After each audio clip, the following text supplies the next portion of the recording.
올해 1월 1일에 경복궁에 갔습니다. 저는 서울에서 태어나고 서울에서 쭉 자라났지만 이 경복궁에를 제대로 가본 적이 없습니다. 아마 중고등학교 시절에 또 소풍이나 백일장 때문에 가봤을 것 같기는 합니다. 그런데 그 안을 찬찬히 둘러본 적은 처음이었어요. 뭐 아시겠지만 저희 동서가 또 외국인이라서 또 명절이고 휴일이고 하니까 우리 경복궁 구경이나 한번 같이 하자 해서 좀 갔습니다. 근데 좀 미안했어요. 제가 경복궁에 대해서 아는 게 거의 없더라고요. 그래서 이렇게 쭉 둘러보면서 사실은 우리 아들이 자기가 자신있게 뭐 설명해 준다고 그러더니 약간 기대에 못 미쳤고, 그래서 이제 거기에 있는 안내문을 보면서 또 이렇게 같이 둘러보았습니다. 그 중에 건청궁이라는 곳에 다다랐어요. 그래서 안내문을 읽어보니까는 우리 왕후들의 거처였는데 특별히 명성황후가 거처했던 곳이라고 합니다. 그리고 바로 그 앞마당에서 바로 일본군에게 명성황후가 비참하게 살해당한 곳이었습니다. 그래서 그 안내문을 읽고 다시 한번 건청궁과 그 마당을 살펴보니까 느낌이 달랐어요. 그래서 마음에 좀 아픔이, 또 아픈 역사가 또 살아나는 듯 했습니다. 이렇듯 모르면 그냥 지나갔을 텐데 알고 보니 더 마음에 새겨졌어요. 또 유홍준 선생님의 나의 문화답사기란 책에서 서년의 글을 인용하면서 이렇게 적었습니다. 사랑하면 알게 되고 알면 보이나니 그때 보이는 것은 전과 같지 아니하리라. 정말 아는 만큼 보이는 법입니다. 하나님 나라도 마찬가지죠. 또 알아야 더 즐길 수 있습니다. 여행 가이드 중에서 뭐 파리에서 100배 즐기기 이런 제목으로 시리즈가 있습니다. 그래서 어디를 100배 즐기기라는 책이에요. 그래서 그 책을 보면은 무엇이 나오냐면은 그 도시에 대해서 아주 상세하게 나옵니다. 어느 곳에 가면 좋고 그곳의 의미가 무엇인지, 그리고 어느 식당이 좋은지, 또 어디를 가봐야 될지 그런 정보를 빼곡히 기록한 책이에요. 그래서 그 책을 읽고 가면, 그래서 그 도시를 조금 알고 가면은 그 도시를 더 즐길 수가 있는 겁니다. 하나님 나라도 마찬가지입니다. 모르면 막연하고 때로는 하나님 나라가 두려운 분도 있을 거예요. 그러나 하나님 나라를 알면 알수록 하나님 나라를 더 많이 즐길 수 있습니다. 그래서 오늘 말씀을 통해서 하나님 나라를 조금 더 알아가고, 그리고 100배까지는 아니더라도 하나님 나라를 조금 더 즐길 수 있기를 소망합니다. 오늘 성서 전가에 따라 하나님이 주시는 말씀은 마태복음 4장 12절부터 23절까지입니다. 23절 말씀은 마치 문장이 계속 이어지듯 하지만 헬라어 성경이나 세번역과 같은 다른 번역에서는 그냥 한 문장이 끝을 맺습니다. 오늘 본문은 내용상 서너 부분으로 나눌 수가 있습니다. 세례 요한이 잡힌 후 예수님이 갈릴리로 가셨습니다. 구약 이사야를 인용하면서 빛이 어두운 땅을 비춘다고 말합니다. 그리고 예수님이 회개하라 천국이 가까웠느니라 말씀을 선포하죠. 그리고 나서 예수님이 제자들을 부르시는 이야기가 나오고, 예수님이 하시는 사역, 즉 가르치고 또 복음을 전파하고 또 아픈 자를 고치셨다는 내용이 짤막하게 기록되어 있습니다. 12절과 13절 말씀을 보면 예수님이 언제 어디서 사역했는지 알 수 있습니다. 우리 함께 12절과 13절 말씀을 봉독하겠습니다. 예수께서 요한이 잡혔음을 들으시고 갈릴리로 물러가셨다가 나사렛을 떠나 스불론과 납달리 지역 해변에 있는 가버나움에 가서 사시니. 아멘. 예수님은 요한이 잡힌 후 갈릴리 지역, 특히 가버나움을 중심으로 사역을 시작하십니다. 여기서 요한은 세례자 요한을 말하는데 당시 백성들에게 큰 칭송을 받던 인물이었습니다. 회개의 세례를 전파했고 그에 따른 결단을 요구하기도 했죠. 세례 요한은 정권을 향해서도 큰 쓴소리를 마다하지 않았습니다. 당시 왕은 헤롯 안티파스라는 사람이었는데 그는 동생의 아내와 결혼할 정도로 도덕적으로 아주 문란한 왕이었습니다.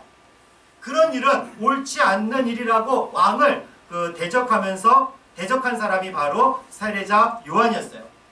당시에 이 불의한 권력에 맞서는 일은 목숨을 걸어야 했는데 세례 요한은 정의를 위해서 이런 위험을 감수했어요. 결국 헤롯은 세례자 요한을 잡아 가둡니다. 이때가 바로 예수님이 갈릴리로 오신 때입니다. 예수님도 세례 요한과 마찬가지로 부패한 권력에 대해서 매우 비판적이셨지만 세례 요한과는 결이 다른 길을 가시게 됩니다. 갈릴리는 예수님이 자라난 나사렛이란 동네를 포함하는 지방입니다. 13절에 나오는 수불론과 납달리 지경, 가버나움이라는 도시 역시 모두 갈릴리 지역에 해당합니다. 그런데 이 지역은 대대로 천대받고 낙후된 그런 지역이었어요. 주전 722년에 북이스라엘이 아수르에 멸망당하는데 그 이후로 아수르와 또 바벨로니아, 페르시아 등 강대국이 차례로 갈릴리 지역을 점령합니다. 그래서 그곳에서는 순수혈통보다는 혼혈 인종이 많았고 문화도 복합적이었고 종교도 여러 종교가 뒤섞여 있었습니다. 대부분 경제적으로 매우 낙후된 지역이었어요. 가버나움 정도만 그 세관이 있었고 로마 군대도 주둔했지만 거의 수준은 비슷했다고 전해집니다.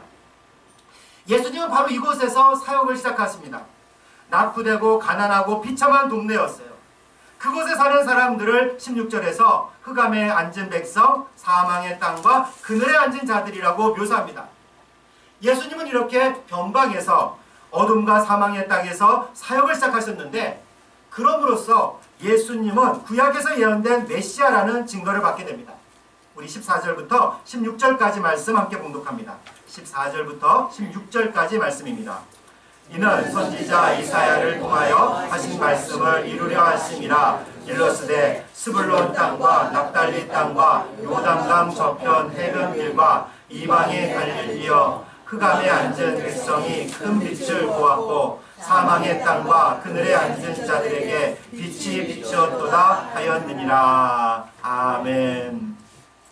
이 마태복음은 특히 유대인을 위해서 기록되었기 때문에 구약 말씀을 많이 인용하고 있습니다. 그러면서 예수님은 구약에서 예언된 바로 그 메시아다라고 증언을 하는 거죠. 예수님이 갈릴리에서 지역에서 사역을 시작하신 것도 구약 이사야서에서 말씀하시는 바와 같다는 겁니다. 갈릴리 지역에 예수님이 오신 것을 어둠에 빛이 비추었다는 의미예요. 예수님은 빛이시기 때문입니다. 물론 유대인들에게만 해당하는 말씀은 아니겠죠. 천대받고 그리고 소외받는 지역에 예수님은 빛으로 오시는 분입니다. 그렇기 때문에 예수님은 죽음과 절망 속에 사는 사람들에게 희망이 됩니다. 어둠에 빛을 비춰주시고 절망 속에서 희망을 주시며 죽음 속에 생명을 불어넣는 분이기 때문입니다. 이제 본격적으로 예수님께서 선포하시죠. 우리 17절 말씀 함께 봉독합니다. 17절 말씀입니다. 이때부터 예수께서 비로소 전파하여 주시되 회개하라 천국이 가까이 왔느니라 하시더라. 아멘. 예수님께서 선포하셨어요. 회개하라. 하나님 나라가 가까이 왔느니라. 얼핏 보면 세례 요한이 한 말과 다르지 않습니다. 실제로 세례 요한도 회개하라. 천국이 가까이 왔다 라고 선포했어요. 그러나 그 말은 비슷할지 모르지만 내용은 완전히 달랐습니다. 마태복음 3장과 누가복음 3장에 따르면 세례 요한이 회개하라고 말했을 때 그 회개는 일종의 윤리적 지침이라 할 수 있습니다. 구체적 죄를 지적하면서 임박한 진노를 피하라 했어요. 세례 요한이 전파한 회개는 종말에 있을 심판에 대비해서 잘못을 뉘우치고 바로 잡으라는 의미였습니다. 그래서 세례 요한은 이렇게 선포한 후에 이런 말을 덧붙입니다. 옷 2벌 가진 자는 1벌을 다른 사람에게 주어라. 세리들은 착취하지 말고 정해진 세금 위에 걷지 말라. 군인들은 다른 이들을 괴롭히지 말고 거짓 증거하지 말아라. 이렇게 말했습니다. 우리가 지금 생각하는 그런 그 세례 회개와 비슷합니다. 우리가 주일 예배 시간에 참회 기도를 하는데 대부분 이런 내용이에요. 하나님, 우리가 이런저런 죄를 지었습니다. 이를 고백하면서 회개합니다. 용서해 주세요. 이렇게 대부분 기도하실 겁니다. 그렇지 않습니까? 저도 참회의 기도를 쓸 때 대부분 이런 식으로 써요. 윤리적 잘못을 시인하고 용서를 구합니다. 이게 회개의 1차적 의미입니다. 그런데 예수님이 말씀하시는 회개는 이런 차원을 포함해서 이것을 넘어섭니다. 이 차원을 훨씬 넘어서고 있어요. 예수님이 말씀하시는 회개는 무엇이겠습니까? 이것을 알기 위해서 우리가 먼저 하나님 나라에 대해서 살펴보겠습니다. 하나님 나라에 대해서는 제가 여러분들에게 여러 번 말씀드리긴 했습니다. 오늘 본문에서도 이 천국이 바로 하나님 나라인데 우리 기독교인들은 이 천국에 대한 소망을 가지고 있죠. 저는 우리 교회 노 권사님들을 여러 가지 이유로 해서 정말 존경하고 사랑합니다. 그 이유 중 하나가 뭐냐면은 바로 천국에 대한 믿음이 확실하시기 때문에 천국에 대한 믿음을 가지고 그날을 소망하며 기다리고 계셔요. 그래서 가족 중 예수 믿는 사람이 죽으면 그리 슬퍼하지 않습니다. 죽음 이유가 어떠한지 아니까. 그리고 얼마 후면 우리가 다시 만날 줄 아니까. 물론 헤어짐의 슬픔은 있죠. 그래도 믿지 않는 사람들과의 장례식 분위기가 달라요. 죽음을 대하는 태도가 다르기 때문에 좀 더 담대하게 당당하게 그 장례식을 치를 수가 있어요. 우리 젊은 분들이 배워야 될 아주 소중한 신앙의 유산이라 생각을 합니다. 근데 오늘 본문에 나오는 천국은 이런 개념을 훨씬 넘어서고 있어요. 이 천국이라는 말을 풀었으면 말 그대로 하늘나라입니다. 마태복음은 주로 유대인들을 위해 기록된 복음서였어요. 유대인들은 하나님이라는 단어를 잘 입에 올리려고 하지 않았어요. 이렇게 발음하지 않았습니다. 그것은 내가 혹시 하나님이라는 말을 하다가 실수할까봐 그러면은 하나님의 이름을 망령되이 일컫지 말라는 10계명 중 3계명을 어기는 거라 생각을 했습니다. 그래서 그들은 하나님이라는 말 대신 하늘이라는 단어를 대신 사용했죠. 그러니까 하늘나라는 하나님 나라를 의미합니다. 이 하나님 나라가 무엇이겠습니까? 한마디로 하나님의 다스림이 있고 하나님의 통치가 이루어지는 것입니다. 하나님의 뜻이 지배하는 관계와 삶이 있다면 그곳이 바로 하나님 나라예요. 그런데 생각해보면 이 세상에서 하나님의 다스림, 하나님의 섭리가 이루어지지 않는 곳이 있습니까? 모든 만물을 하나님이 만드셨고 지금도 하나님은 역사를 이끌어 가십니다. 모든 것을 다 하나님이 다스리고 하나님의 섭리가 있습니다. 다만 그 다스림을 경험하는 사람이 있고 경험하지 못하는 사람이 있습니다. 그 다스림을 인정하는 사람이 있고 인정하지 못하는 사람이 있죠. 하나님 나라는 죽어서만 가는 곳이 아니에요. 이 세상에서도 하나님 나라가 있습니다. 하나님의 다스림과 통치를 인정하고 그것을 믿고 그것에 순종할 때 그 장소와 시간이 하나님 나라가 됩니다. 엄밀히 말하면 그래서 우리가 하나님 나라를 이루어가거나 하나님 나라를 성취해가는 것이다 라기보다는 하나님의 나라가 드러나는 거예요. 왜냐하면 하나님의 나라는 없는 게 생겨나는 게 아니기 때문입니다. 같은 시간 같은 장소 같은 일을 겪으면서 하나님의 다스림과 하나님의 통치를 인정한다면 그 사람은 하나님의 나라를 경험할 수 있습니다. 그러나 하나님의 다스림을 인정하지 않는 사람은 하나님 나라를 경험할 수 없어요. 하나님 나라를 경험할 수 없으니까 당연히 그 하나님 나라를 즐길 수도 없습니다. 무엇보다 하나님 나라는 예수 그리스도를 통해서 경험할 수 있습니다. 예수님과 더불어 하나님 나라가 본격적으로 이 땅에서 시작되었기 때문이에요. 예수님이 하나님이시기 때문입니다. 예수님이 하시는 일을 통해서 하나님 나라가 드러나고 증거되기 때문입니다. 근데 그 하나님 나라는 이 세상 나라와는 다릅니다. 다를 뿐만 아니라 세상 권력은 하나님 나라의 적대적이에요. 무엇보다 세상 권력을 추구하고 자기 욕망을 따르고 돈의 흐름을 쫓아가는 것, 이게 바로 세상 권력이 추구하고 세상 질서라고 한다면 그러한 질서는 하나님 나라를 배격할 수밖에 없어요. 이런 세상 질서를 따르는 사람이 하나님 나라를 살아가기 위해서 그래서 필요한 게 뭐냐면은 회개라는 겁니다. 회개. 회개를 통해서 하나님의 다스림과 통치를 경험하기 때문입니다. 앞에서 말씀드린 대로 회개는 윤리적 측면이 분명히 있습니다. 우리가 저지른 잘못을 뉘우치는 게 회개예요. 거짓말했다고 자백하고 그것이 잘못이라고 인정하는 게 회개입니다. 그리고 이제 그렇게 살지 않겠습니다. 말하는 게 회개예요. 그러나 예수님이 말씀하시는 회개는 더 큰 개념이에요. 여기서 말하는 회개는 무엇보다도 방향을 바꾸는 겁니다. 방향. 도로에서 보자면 유턴하는 거예요. 부산으로 내려가다가 방향을 바꿔서 다시 서울로 돌아오는 게 회개입니다. 가던 길에서 돌아서 반대 방향을 가는 게 회개예요. 세상을 바라보다 하나님을 바라보는 게 회개입니다. 한두 가지 죄를 뉘우치는 게 다가 아니에요. 그래서 이것은 삶에 있어서 근본적인 변화를 일으킵니다. 태도가 바뀌는 게 회개거든요. 추구하는 가치가 바뀌는 게 회개입니다. 삶의 목표와 사명이 바뀌는 게 회개입니다. 어둠을 향해 가다 빛을 보는 것이 회개입니다. 죄악의 길로 가다가 그 길에서 돌이키는 게 회개입니다. 세상 질서를 따라 세상 권력을 추구하다 하나님 나라를 바라보고 하나님 나라 질서를 따라 살아가는 것, 그게 바로 회개예요. 이런 회개를 경험한 사람만이 하나님 나라를 볼 수 있어요. 하나님의 다스림을 볼 수 있습니다. 하나님의 통치를 느낄 수 있어요. 그때 하나님 나라에 참여하게 되고 경험할 수 있는 거죠. 그리고 이런 사람이 하나님 나라를 보여줄 수 있습니다. 하나님 나라 시민으로 살 수 있으니까. 그렇기에 예수님께서는 바로 회개하라고 외치는 겁니다. 이렇게 진정으로 회개한 사람들이 하나님 나라를 증거할 뿐만 아니라 그 나라를 즐기게 돼요. 기쁨으로 누리게 됩니다. 그렇게 하나님 나라에 참여한 사람들 이야기가 오늘 본문에서 계속 이어집니다. 18절부터 20절까지 말씀을 함께 봉독합니다. 18절부터 20절까지 말씀입니다. 갈릴리 해변에 다니시다가 그의 형제 안드레가 바다에 금을 던지는 것을 보시니 그들은 어부라. 말씀하시되 나를 따라오라. 내가 너희를 사람을 낚는 어부가 되게 하리라 하시니 그들이 곧 그물을 버려두고 예수를 따르니라. 아멘. 예수님께서 베드로와 안드레 그리고 야고보와 요한을 부르시는 장면입니다. 이들 본래 직업은 어부였어요. 예수님께서는 그들을 먼저 부르셨습니다. 제자로 삼으셨다는 의미예요. 지금까지 고기를 잡는 어부였지만 이제부터 사람을 낚는 어부로 만들어주겠다고 말씀합니다.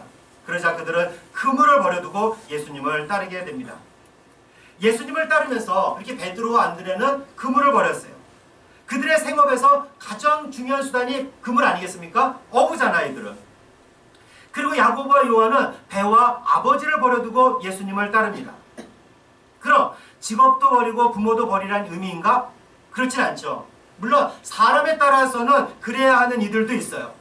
내가 지금 합법적인 직업을 가지고 있는 것이 아니라면 떠나야죠. 부모가 만약 무당이고 또 사는 곳이 절간이라면 떠나야죠. 그러나 모든 사람이 그렇지는 않습니다. 어떤 의미겠습니까? 세상적인 방법과 방식, 그리고 세상이 추구하는 가치에서 분명하게 벗어나야 한다는 뜻이에요. 그 길에서 돌이켜야 한다는 의미입니다. 이게 진정한 회개의 의미예요. 이렇게 회개한 사람이 예수님의 제자입니다. 뭐 제자 훈련을 받아야지 예수님의 제자가 되는 게 아니라 회개한 사람이 예수님의 제자가 됩니다. 세상을 한번 살펴보십시오. 세상은 돈이라는 가치를 최고로 쳐요. 근데 거기서 벗어나는 게 회개입니다. 돈을 벌지 말라는 얘기가 아니에요. 단지 돈을 벌 수 있다면 정의가 왜 필요한가? 이런 주장으로부터 떠나는 거예요. 돈을 모을 수 있다면 수단과 방법을 가리지 말라는 그런 주장에서 떠나야 한다는 말입니다. 돈이 내 삶뿐만 아니라 우리 삶에서 가장 중요하고 우리 가족에게 최고라고 여기면서 우리 행복을 위해서는 돈을 벌어야 된다. 그런 생각에서 벗어나야 합니다. 내가 1등을 하기 위해서는 부정한 일도 서슴지 않아야 된다는 생각에서 벗어나야 돼요. 한마디로 세상이 추구하는 가치와 그것을 얻는 세상적인 방법과 방식에서 벗어나야 하는 것, 그것이 바로 진정한 의미에서 회개라고 할 수 있습니다. 하나님 나라의 새로운 질서를 살아가기 위해서는 이 회개가 절대적으로 필요합니다. 하나님의 방법과 방식을 보여주기 위해서 회개해야 돼요. 회개는 세상의 방법과 방식에서 세상적인 가치에서 완전히 벗어나기 때문입니다. 완전한 헤어짐이고요. 주님께 돌아서서 살아가는 겁니다. 그것이 회개예요. 우리는 동시에 두 방향으로 걸을 수가 없어요. 한 방향으로밖에 걸을 수 없습니다. 그 회개를 통해서 방향 전환을 통해서 하나님 나라를 경험할 뿐만 아니라 세상 사람들에게 하나님 나라를 보여줄 수 있습니다. 어떻게 하나님 나라를 경험하고 어떻게 하나님 나라를 보여줍니까? 23절 말씀을 우리 함께 봉독합니다. 23절 말씀입니다. 예수께서 온 갈릴리에 두루 다니사 그들의 회당에서 가르치시며 천국 복음을 전파하시며 백성 중에 모든 병과 모든 약한 것을 고치시니. 아멘. 이제 예수님과 제자들은 갈릴리 여기저기 다니면서 가르치고 그리고 천국 복음을 전파하시고 모든 병과 약한 것을 고치셨습니다. 이는 완전히 다른 방식, 완전히 다른 가치를 가지고 사람들에게 하나님 나라를 알리고 천국 복음을 전파하고 약한 자를 돌봐주셨다는 의미예요. 거듭해서 말씀드리는 거지만 우리의 모든 직업을 버리고 목회자가 되라는 말은 아니에요. 지금 직업, 그리고 건전하고 상식적인 직업이라면 그 직업을 통해서도 하나님의 말씀을 가르칠 수 있고 그 직업을 통해 복음을 증거할 수 있고 그 직업을 통해 연약하고 아픈 이들을 돌보며 섬길 수 있습니다. 저는 아기만 키우는데요. 어떻게 그런 삶을 살 수 있겠어요? 저한테는 그건 불가능한 일입니다. 그렇지 않습니다. 아이를 키우는 데 있어서 세상적인 가치가 아니라 하나님 나라의 가치를 따라 키운다면 그곳에 하나님 나라가 드러나게 되는 거예요.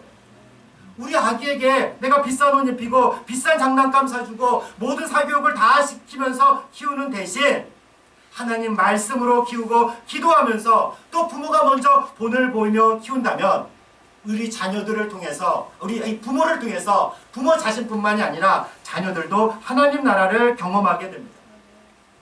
취준생도 마찬가지예요. 우리가 어디에 있든 무엇을 하든 세상 질서를 따라 살지 않고 하나님을 바라보면서 그분이 말씀하신 가치를 추구하며 살아갈 때, 그런 관점에서 직업을 찾아갈 때 그곳에서 하나님 나라가 증거됩니다. 더구나 이 일은 나 혼자 하는 게 아니에요. 바로 우리 예수님께서 함께 하심을 믿으시기 바랍니다. 아멘. 예수님은요, 혼자서도 가르칠 수 있고요, 혼자서도 복음 전파할 수 있고요, 혼자서도 병을 고칠 수 있는 분이에요. 그러나 예수님은 결코 혼자 하지 않으셨습니다. 제자들을 먼저 부르시고요, 제자들을 가르치고 제자들과 함께 하셨어요. 회개하고 주님이 하시는 일에 참여한 제자들은 하나님 나라를 그래서 함께 경험하게 하셨습니다. 하나님 나라를 드러내셨어요. 하나님 나라를 증거하게 하셨어요. 그러면서 거기에 참여한 모든 이들이 이게 바로 하나님 나라구나 하면서 그 나라를 즐거워하게 됩니다. 우리도 마찬가지예요.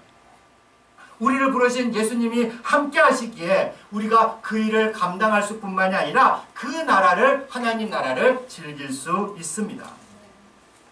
사랑하는 여러분, 하나님 나라는 먼 곳에 있지 않아요. 하나님 나라는 이미 우리 곁에 와 있습니다. 하나님은 지금도 이 세상을 통치하고 일을 하고 계시기 때문이에요.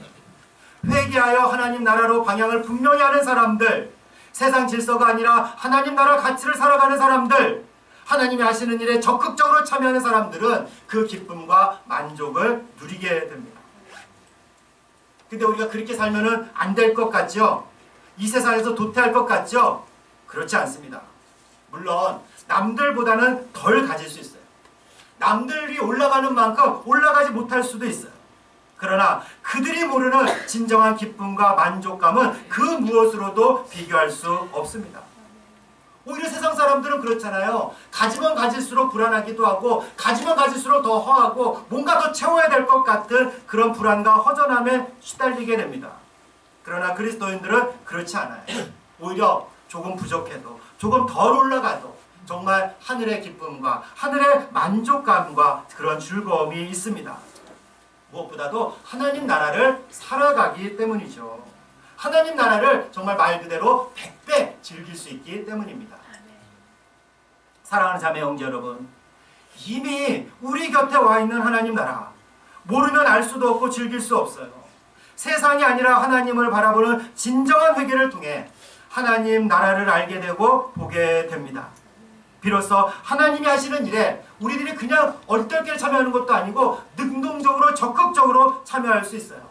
그리고 우리가 바로 그 일을 통해서 하나님 나라를 100배 즐기며 하나님 나라를 드러낼 수 있습니다. 그런 여러분과 제가 되기를 주님의 이름으로 축원합니다. 아멘.